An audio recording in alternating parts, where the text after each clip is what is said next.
ยังอยู่กับประเด็นเดิมนะฮะค่ะอย่างที่กลับเรียนมันใกล้เลือกตั้งกันละดังนั้นเข้าสู่โหมดเลือกตั้งดังนั้นเราปรับเนื้อหาสาระทิ้งน้ำหนักไปที่เรื่องของการเลือกตั้งใช่ค่ะเบรกที่แล้วเราเปิดคู่มือเลือกตั้งไปแล้วนะครับเริ่มจากการถอดสมการผู้มีสิทธิ์เลือกตั้งแบ่งเป็น4กลุ่ม 51.41 ล้านคนค่ะผู้มีโจสิทธิ์ทย์ทางการเมืองโจทย์แรกก็คือกลุ่มตัวแปรอยู่ที่ first vote 7.33 ล้านเสียงสัดส่วน 14.26% ของผู้มีสิทธิเลือกตั้งทั้งหมดหรือไม่ค่ะเมื่อโฟกัสไปที่กลุ่ม first vote 7.33 ล้านเสียงประกอบด้วยใครแล้วก็เรียงกันไปแล้วค่ะทั้งผู้ชายผู้หญิงสัดสุดส่วนใกท้ายล้ๆกันโจทย์ทางการเมืองโจทย์ต่อมาก็คือ 7.33 ล้านเสียง first vote สามารถกำหนดประเทศได้จริงหรือไม่ค่ะถ้าเทกันออกมาจริงๆนะครับประมาณนั้นจากนั้นเราก็พูดถึงระบบจัดสรรปันส่วนผสมที่ออกแบบมาเพื่อฆ่าพรรคการเมืองใหญ่ๆนั่นแหละพูดกันตรงๆจะไม่มีสสบัญชีรายชื่อเลยถ้าสสเขตทะลักเข้ามาและเขาก็พูดกันว่าด้วยอิทธิฤทธิ์ของจัดสรรปันส่วนผสมครั้งนี้พรรคเพื่อไทยเผลอๆจะไม่ได้ปฏิริษีเลยแม้แต่คนเดียวจะได้เฉพาะสสเขตขณะเดียวกันประชาธิปัตย์ก็ลูกผีลูกคนมีโอกาสเหลือเกินที่จะไม่ได้ปฏิริษีและถ้าเป็นอย่างนั้นจริงๆนะเราจะได้เห็นคนอย่างสุดารัตน์ เกยุราพันธ์เราจะได้เห็นคนอย่างอภิสิทธิ์ เวชชชีวะชวนหลีกภัยไม่ได้เข้าสภาด้วยอิทธิฤทธิ์ของจัดสรรปันส่วนผสมแต่คราวนี้มีอีกโจทย์น่าสนใจถ้าผู้ใช้สิทธิ์ทะลักทลายพุ่งทะลุ 85 ถึง 90% มีโอกาสจะถึง 90% นะมีโอกาสถ้าดูจากการเลือกตั้งล่วงหน้าครั้งที่ผ่านมาค่ะล่าสุดจะทำให้เกมเลือกตั้งพลิกหรือไม่ไปกันที่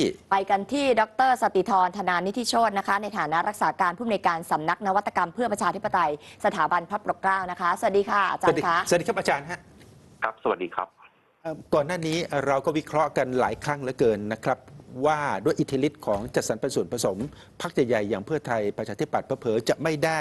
สสปฏิริษีเลยแม้แต่คนเดียวว่ากันดังนั้นนะครับทีนี้แต่มันมีเงื่อนไขใหม่เข้ามาก็คือถ้าเกิดประชาชนออกมาใช้สิทธิ์เลือกตั้งพุ่งทะลุ 90% โดยเฉพาะอย่างยิ่งประชาชนในภาคอีสานและภาคเหนือออกมาใช้สิทธิ์ทะลุ 90% นะครับมันจะทำให้เกมเลือกตั้งพลิกไปจากที่เขาดีไซน์กันไว้หรือเปล่าอาจารย์วิเคราะห์ตรงนี้สักนิดครับก็น่าจะนะครับสมมุติว่าตอนนี้นะครับที่เราวิเคราะห์กันเนี่ยนะครับต้องเข้าใจว่าเราวิเคราะห์กันบนฐาน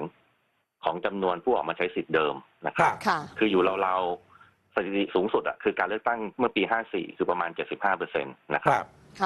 เพราะฉะนั้นเนี่ยบนฐาน 75% เนี่ยเราก็เลยเห็นภาพของ3พรรคขนาดใหญ่2ขั้วทางการเมืองนะครับแล้วเราก็จะมีตัวเลขนะครับที่พอเอาไปใช้ฐานปี 54 เนี่ยเราก็จะเห็นว่าพรรคไหนพรรคหลักต่างๆเนี่ยนะครับมีฐานคะแนนอยู่ประมาณเท่าไหร่นะครับ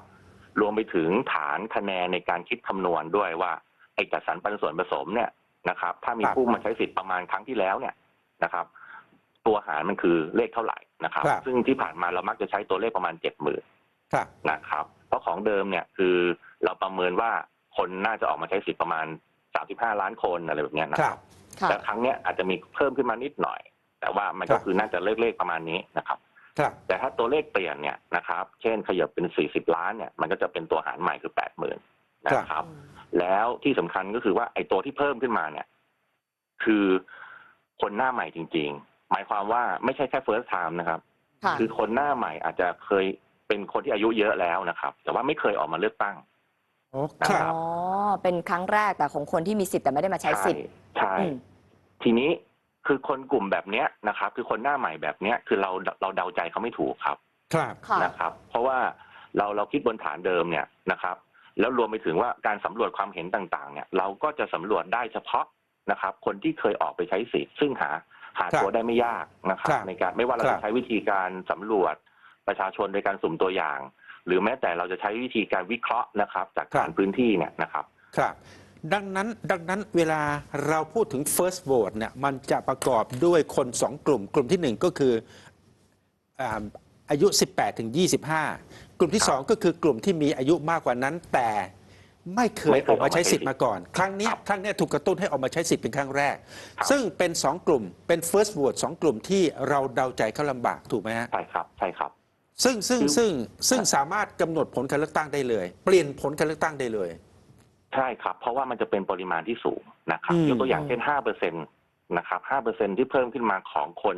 51 ล้านเนี่ยมันคือ 2.5 ล้าน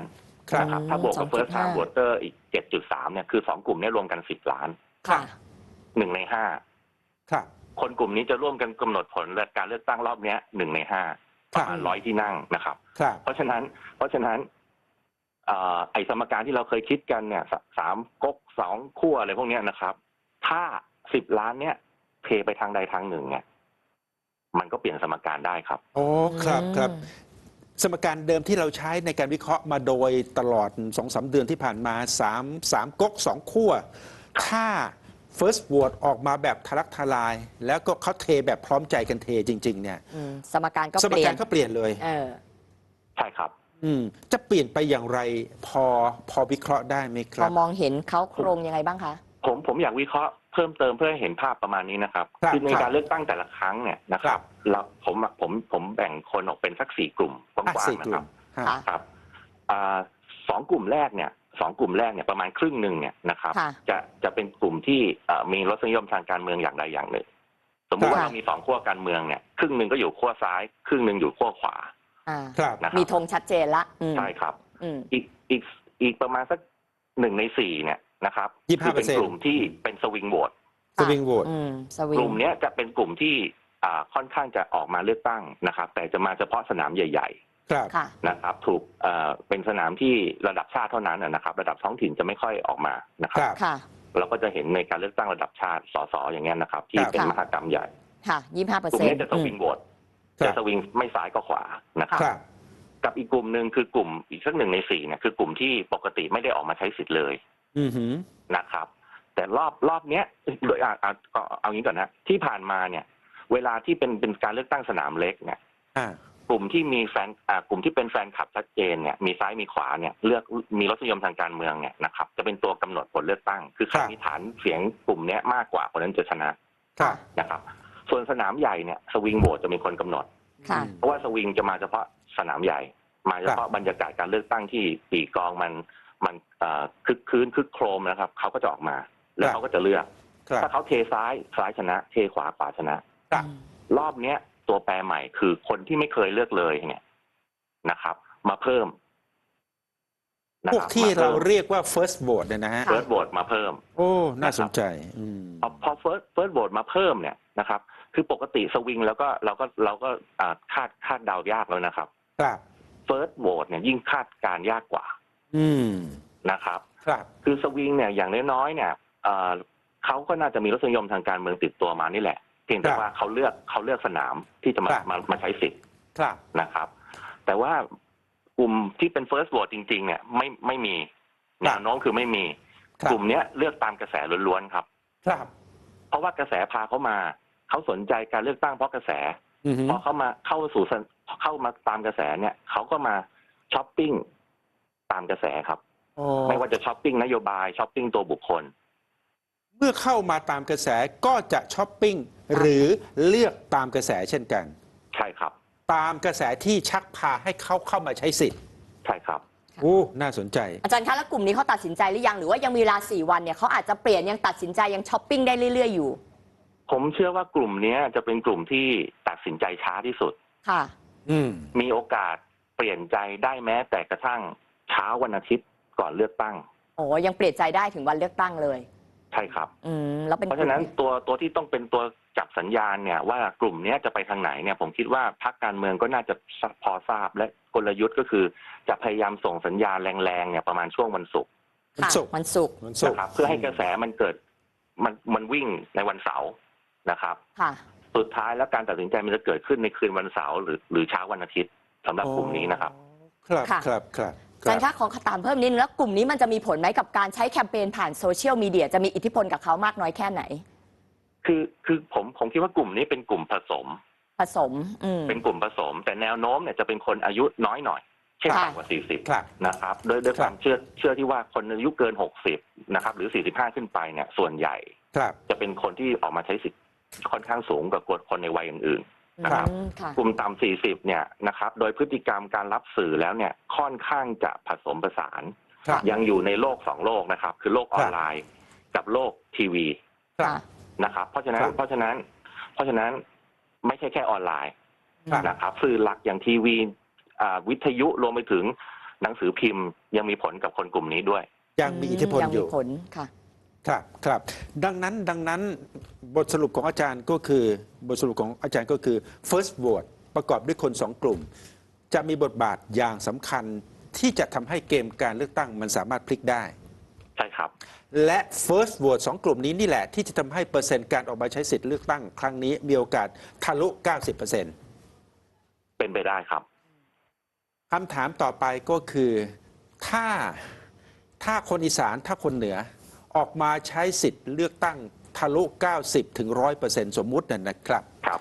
มันจะทำให้สถานการณ์มันจะทำให้เกมเปลี่ยนโดยสิ้นเชิงไหมอย่างเช่นจากที่พรรคเพื่อไทยได้แค่เขตจะไม่ได้ปฏิริษีเผลอๆจะเกิดปาฏิหาริย์จะเกิดปรากฏการณ์แผ่นดินไหวทางการเมือง ชนะแบบถล่มทลายแล้วก็ชนะที่สองทิ้งที่สองแบบขาดกระโจยเลยทำให้ได้ทั้งเขตและได้ทั้งเรตติ้งปฏิริษีมหาศาลด้วยมีโอกาสเป็นไปได้ไหมอาจารย์ คือมีโอกาสเป็นไปได้ แต่ว่าต้องให้พักเขาทำใจหน่อย เพราะว่า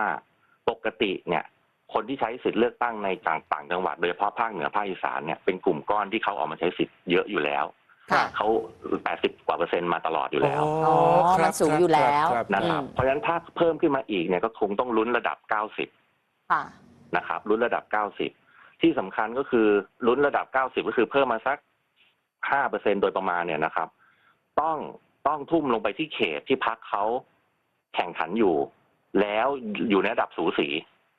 นะครับอยู่ในระดับสูสีคือพูดง่ายๆคือพลิกจากที่มีการประมาณการคาดกันอ่ะมันก็จะทำให้พรรคเพื่อไทยในเขตนั้นๆเนี่ยเขาเข้าเป้าเดิมเป็นอย่างน้อยคือตอนเนี้ยเขาถูกประเมินต่ำเป้าเยอะนะครับจากคะแนนที่เขามีการแบ่งกันเนี่ยนะครับ อ๋อใช่จัดสรรเป็นส่วนผสมจะมีพรรคการเมืองส่งผู้สมัครเขตเยอะมาก ทุกคนหวังเป็นที่ 2 ที่ 3 ที่ 4 ที่ 5 ทุกคนส่งผู้สมัครหวังสอบตกทั้งนั้น แต่จะเอาคะแนนสอบตกเนี่ยมาเอาปาร์ตี้ลิสต์ดังนั้นไอ้คนที่ชนะที่ 1 ในแต่ละเขต มันจะถูกตีเตี้ยลงจากที่เคยได้ 5-6 หมื่นเผลอๆอาจจะเหลือครึ่งเดียว แต่ถ้าหากมาใช้สิทธิ์กันเยอะๆแล้วก็เทให้เบอร์หนึ่งแบบทะลักทลายมันก็อาจจะมี ปรากฏการณ์ อาจจะเกิดปรากฏการณ์ที่เปลี่ยนผลการเลือกตั้งประมาณนั้นถูกไหมฮะ ก็ประมาณนั้นคือพูดง่ายๆคือสิ่งที่เพื่อไทยเขาวางแผนเอาไว้เนี่ยยุทธศาสตร์ของเขาเนี่ยก็จะประสบความสำเร็จที่เขตนะครับแต่ไม่ได้หมายความว่าการทุ่มไปที่เพื่อไทยทั้งหมด250เขตจะเป็นผลดีกับเพื่อไทยเสมอไปนะครับเพราะว่าจริงๆเพื่อไทยเขาต้องการแค่ชนะเขาไม่ได้ต้องการคะแนนส่วนเกินนะครับตามยุทธศาสตร์ของเขานะครับเพราะฉะนั้นเนี่ยคะแนนส่วนเกินของเพื่อไทยมีแนวโน้มก็จะตกน้ำถ้าเขาชนะเขตเยอะนะครับยกตัวอย่างเช่นเกิดได้สัก200เขตไปแล้วนะครับก็จะไม่เป็นบัญชีรายชื่อไม่ได้คะแนน 80,000 มันคือ16 ล้านสมมติคะแนนไปทุ่มเกิน16 ล้านไปอีกเนี่ยมันไม่ได้มีประโยชน์อะไรกับตัวเลข200ที่นั่งนี้นะครับเพราะฉะนั้นเอาเข้าจริงเนี่ยคือเพื่อไทยเขาต้องการแค่ชนะถ้าเกมสมการมันจะแบบพลิกถล่มทลายก็คือว่ามันเกิดการสื่อสารกันขนาดใหญ่จนเกิดความเข้าใจว่าโหวตเพื่อไทยแค่ชนะและส่วนใหญ่คะแนนที่เหลือที่เกินขึ้นมาเนี่ยถูกสื่อสารให้โหวตไปทางพรรคในกลุ่มพันธมิตรของตัวเองอย่างเนี้ยกลุ่มพันธมิตรของตัวเองเนี่ยจะไปเก็บบัญชีรายชื่อได้เป็นกอบเป็นกำโอเคแล้วพอมาบวกกันเนี่ยขั้วเนี้ยก็จะมีเสียงอาจจะทะลุ250ได้ถึงจะรวมได้ทีนี้มีคนตั้งข้อสังเกตนะฮะไม่ว่าเกมการเลือกตั้งจะพลิกไม่พลิกอย่างไรก็แล้วแต่คณิตศาสตร์การเมืองสมมุติว่าเพื่อไทยเขาได้แค่เขตอย่างเดียวและสมมุติว่าใน250เขตที่เขาส่งเนี่ยถ้าเขาได้ตั้งแต่ระดับ180เขตอัพนะฮะได้ตั้งแต่180บวกนะฮะสถานการณ์ทางการเมืองมันจะเข้มข้นแบบกระพริบตาไม่ได้เลยเพราะว่าถ้า180บวกแล้วไปบวกกับพันธมิตรของเขาเช่นเพื่อชาติอนาคตใหม่เสรีรวมไทยเผลอๆจะเฉียดฉิวกับ250มันจะยุ่งอีกฝั่งหนึ่งเหนื่อยเลยเป็นไปได้ไหมอาจารย์เป็นไปได้ครับจริงถ้า ตัวเลขไม่ต้องไปไกลขนาดจริงๆเอาตัวเลขประมาณนั้นแหละครับตัวเลขราวๆสัก220ถึง240เนี่ยนะครับของฝั่งเพื่อไทยและพันธมิตรเนี่ยก็จะทำให้สมการมันปั่นป่วนพอสมควรนะครับก็คือหมายความว่าพรรคขนาดกลางจะเป็นคนชี้รัฐบาลนะครับแล้วก็โจทย์ซ้อนโจทย์ก็คืออีกสองก๊กที่เหลือก็คือประชาธิปัตย์กับพลังประชารัฐเกิดตั้งแง่ตั้งงอนเข้าหากันจะบวกกันก็ต่อเมื่อบนเงื่อนไข1 2 3 4 5แล้วมันจบกันไม่ลงหรือจบกันไม่สวยมันก็ยิ่งปั่นป่วนก็ยิ่งเดดล็อกหนักครับพี่อีกถูกไหมอาจารย์ใช่ครับแล้วเราก็จะพบว่ามีพรรคการเมืองจำนวนหนึ่งซึ่งมีเงื่อนไขเฉพาะนะครับเช่นจะไม่เลือกนายกที่ไม่เป็นสสอย่างเงี้ยนะครับแล้วมันเกิดปรากฏการณ์ว่าแคนดิเดตนายกของหลายพรรคเกิดสอบตกคือเกิดไม่ได้เข้าสภานะครับเข้าสภานี่สิแล้วทำไงอ่ะก็จะเหลือเฉพาะแคนดิเดตของพรรคขนาดกลางและเล็กที่เป็นสสเพราะว่าพรรคเราเนี่ยคือเน้นเก็บปาร์ตี้ลิสต์ใช่ไหมครับแปลว่าแคนดิเดตนายกเขานั่งบัญชีรายชื่ออันดับหนึ่งจะเป็นพรรคขนาดกลางยังไงกลุ่มนี้เข้ามาแน่ยังไงกลุ่มนี้เข้ามาแน่หมายถึงหัวหน้าเขาหรือว่าคนที่เขาเสนอชื่อเป็นนายกนะครับในขณะที่พรรคขนาดใหญ่ไม่ได้เป็นด้วยทั้งไม่ได้เป็นเพราะว่าเป็นสสบัญชีรายชื่ออันดับต้นๆแต่ว่าพรรคไม่ได้บัญชีรายชื่อเลยด้วยไม่ได้มีสถานะเป็นผู้สมัครอยู่แล้วพรรคชูขึ้นมาเฉยๆนะครับแล้วพรรคขนาดกลางเป็นตัวแปรในการตั้งรัฐบาลเนี่ยนะครับแล้วถ้าเขาก็อยู่บนเงื่อนไขนี้นะครับหนักแน่นเนี่ยนะครับไปมาก็คือมันเป็นเงื่อนไขที่กำลังบอกว่างั้นพรรคอื่นๆแม้ว่าคุณจะเป็นพรรคขนาดใหญ่กว่าคงต้องเลือกผู้บัญชีรายชื่อของพรรคเขานะเพราะว่าไม่เหลือใครที่มีสถานะสสแล้วเหลือพรรคขนาดกลางไปมาอาจารย์นักคำถามสุดท้ายเลยไปมาไอ้สมการที่มันจะพลิกไปนะฮะดูไปดูมามันเอื้อหรือมันชวนหรือมันเย้ายวนให้เกิดงูเห่าเยอะเหลือเกินนะอาจารย์ก็ในเมื่อมันไม่มีพรรคใดนะครับคือพรรคเดียวนะครับสามารถรวมเสียงประชาชนจนได้เกิน 50% แล้วก็ทำให้ตัวเองได้เกินสสเกิน250นะครับมันก็เป็นอย่างนี้ครับเวลามันต้องผสมสูตรกับพรรคอื่นการต่อรองก็เป็นเรื่องธรรมดาแล้วก็พอมันต่อรองระหว่างพรรคกันไม่สำเร็จมันก็คงต้องเจาะเข้าไปที่ภายในของแต่ละพรรคก็ดึงเอากลุ่มบางกลุ่มของพรรคนั้นนะครับมาเป็นแนวร่วมพันธมิตรสุดท้ายอาจารย์งูเห่ารังใหญ่ที่สุดเนี่ยมันฝังอยู่ในมันแฝงอยู่ในพรรคไหนบ้างวิเคราะห์ตามหน้าไพ่มีโอกาสและความน่าจะเป็นที่สุดผมว่านะครับถ้าผลการเลือกตั้งออกมานะครับเข้าทางพรรคฝั่งใดฝั่งหนึ่งนะขั้วใดขั้วหนึ่งนะครับงูใหญ่อยู่ได้ทั้ง3พรรคใหญ่นั่นแหละครับอ๋อมีโอกาสทั้ง3พรรคเลย3พรรคใหญ่งูเห่ามีโอกาสเกิดขึ้นได้ทั้ง3พรรคทั้ง3ก๊กนั่นแหละว่างั้นเถอะครับโอเคได้ยินว่าเขาต่อสายกันบ้างแล้วนะอาจารย์ครับเอาละครับขอบพระคุณมากครับอาจารย์ขอบพระคุณครับขอบคุณครับอาจารย์ขอบคุณนะคะครับสวัสดีครับค่ะอาจารย์ดร.สัตติธรธนานิธิโชตินะคะจากสถาบันพระปกเกล้าต่อไปนี้ผมคุยกับคุณแมวสาวแค่2 คนแต่ถ้าใครจะได้ยินเป็นเรื่องที่ไม่ได้ตั้งใจจะให้ได้ยินงั้นหรือว่าคุณแมวสาวครับว่าหลังการเลือกตั้งโฟกัสไปที่พลังประชารัฐค่ะแก๊ง4กุมารจะขาลอยค่ะเพราะมีตำแหน่งในพรรคแต่ไม่มีตำแหน่งในสภาโอ้แล้วทำไงล่ะ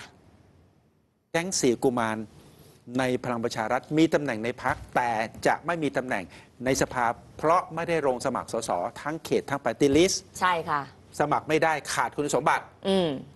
แล้วจะยังไงหลังเลือกตั้งตัวเองไม่ได้เป็นสสแล้วจะปกครองจะดูแลกันยังไงแต่เกมจับขั้วตั้งรัฐบาลมันเป็นเกมของสสค่ะแล้วทำไงใครจะไปบังคับรีโมทต่างๆได้ตัวใครตัวมันสิจ้าก็จุดทูบเอาหน่อยกันแล้วกันว่าจะเกิดอะไรขึ้นจุดทูบเลยเหรอรอดูแล้วกันแต่ตอนนี้ขออนุญาตไปพักกันสักครู่ค่ะ